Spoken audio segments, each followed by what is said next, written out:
we're talking about bonding with your children, but generally, I'm sure everyone knows what bonding is.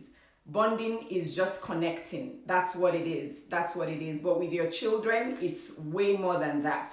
It's way more than that. And it depends on what age your child is. But I'll just talk about a few things before we get into the nitty-gritty of, what age your child is and what your child's needs are.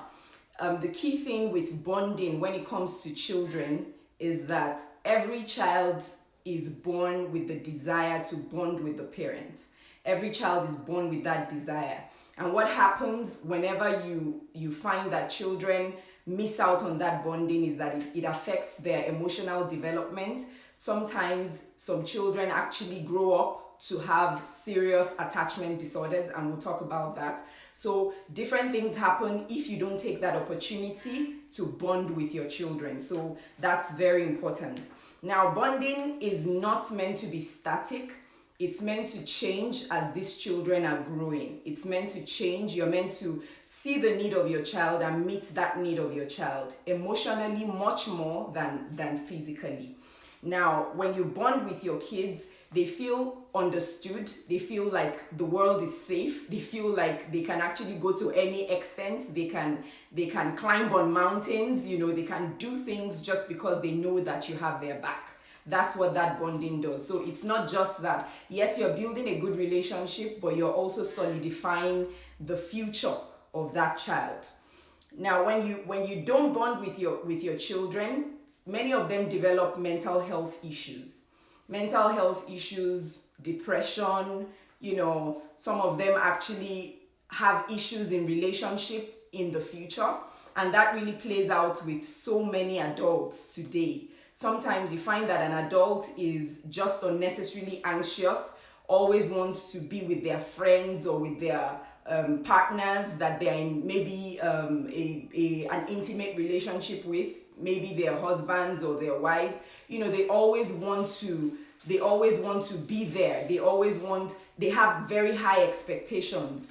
A lot of times that's because they have that anxious attachment disorder, because they were neglected as children. They didn't have it as much as they should have. So that affects them a lot. Some of them, instead of having that anxious disorder, what they have is an avoidance disorder. And the avoidance disorder plays out when, you see adults and they say, they don't want to have that attachment with people that they are friends with or people that they are in relationships with. When they see that there's a good bond, they just want to run away. They don't want to invest in that relationship, and that's because something went wrong when they were kids. But children that have that right bonding with their parents as kids, they grow up, with a proper perspective of how relationships should be. They grow up with a proper perspective of how friendships should be. So that's very important to note. So your key, the focus is for you to ensure that your children have a secure attachment with you. They have a secure attachment with you. Some people think bonding is all about, let's do things together, let's go out together, but it's way more than that. It's way more than that. It's about having that sense of security. Your children have that sense of security. The good news, though, is that if you miss out on this when your children are very little, you can always work on it even as they grow. So sometimes you find that some children never bonded with their parents early on, but as they grow, they begin to bond, with their parents. Maybe their parents began to do things right. They began to talk to their children better. They began to meet them at that, level of expectation that, that they are. So it's never too late. That's important to note. Now, how does bonding play out in different ages? For babies, it's simple, but again, it takes some effort. The fact that you're the one caring for the baby doesn't mean that baby is actually bonding with you. The fact that you love that baby deep down doesn't mean that baby is actually bonding with you. It goes way more than that. It's an emotional connection, the touch, the way the baby feels. It goes, it goes straight into that baby's brain and it forms things properly, and that baby begins to develop appropriately when you show that child that connection. For adolescents, for kids and adolescents, it's about how you talk to them, the kind of play you do together with them. It's about the simple things that you do with them before bedtime.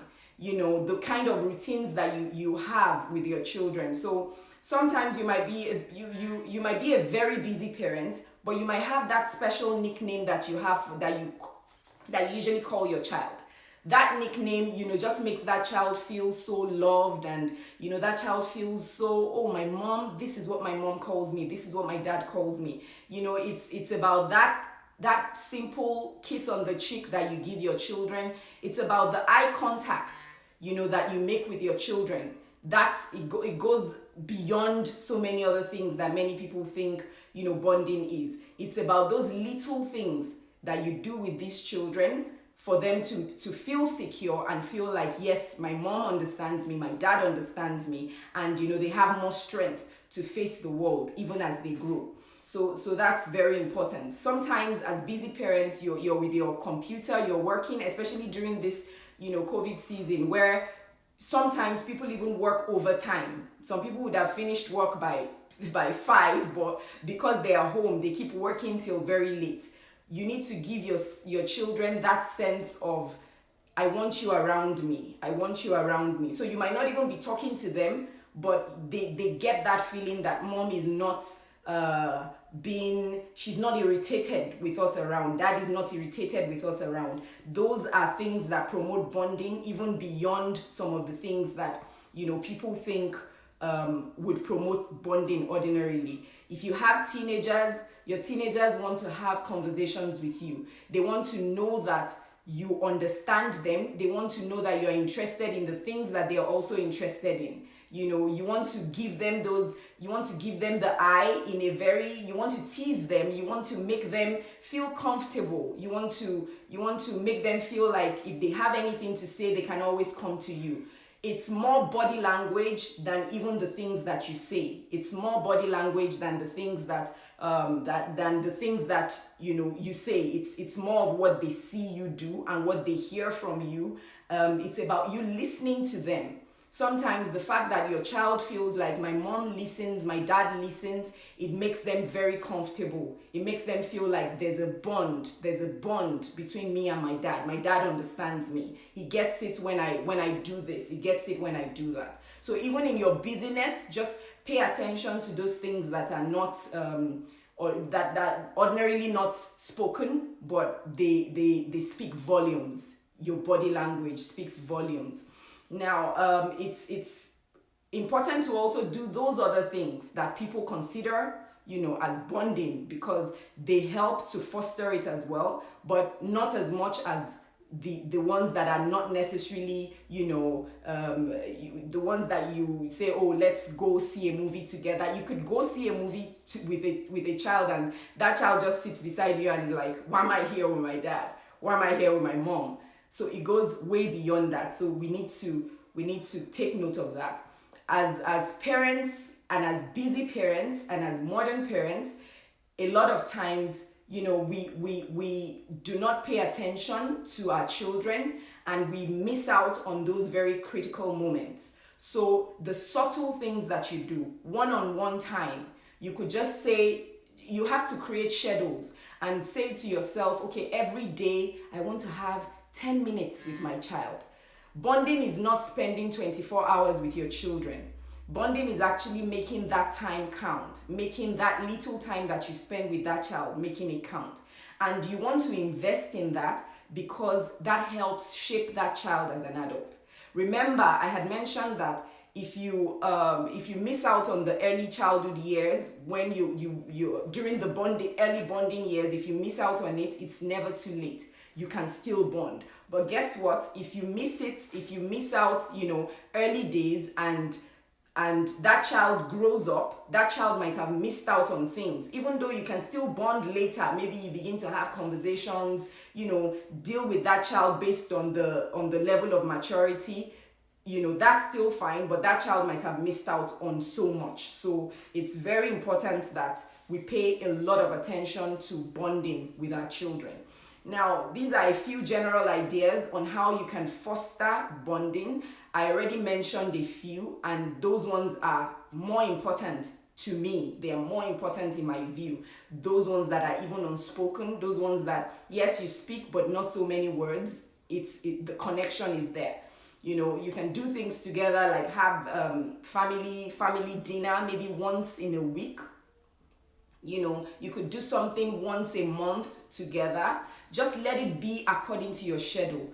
No perfect parent anywhere. You're not meant to be perfect at all when it comes to trying to bond with your kid. Sometimes it's even in your imperfection that the bonding even grows, because you quarrel today, you get back together tomorrow, your child understands that, oh, my parents don't like it when I do this, when I do that, and it helps them, it forms them, it helps them to grow well into good adults. So you could have special meal times together. You could just basically do things as they come to you, but schedule it so that it's easier for you. It's also one thing I want to mention is having family meetings. It's never too early to begin to have family meetings with your children. You could have a meeting with one child. You could have a meeting with all your children together. When you talk, when you share your family values, you share, you talk, they ask you questions, maybe about when you were growing up and all that, you give them answers. They feel more comfortable, and they feel that sense of, yes, I have bonded so well.